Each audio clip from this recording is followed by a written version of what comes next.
रास्ते से जा रहा था तो एक खूबसूरत लड़की ने मुझ जैसे खूबसूरत आदमी से लिफ्ट मांगा। अच्छा, मैं बहुत अच्छा आदमी, मुझे लिफ्ट मांगा, यही मेरे लिए टेंशन की बात हो गई थी।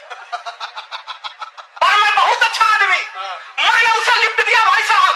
कुछ दूर जाने के बाद उसे चक्कर आने लगे, मुझे और टेंशन हो गई। मैं उसे सीधे हॉस्पिटल लेके पहुंचा। 10 मिनट बाद डॉक्टर आया, बोला बधाई हो भाई, आप बात बचे।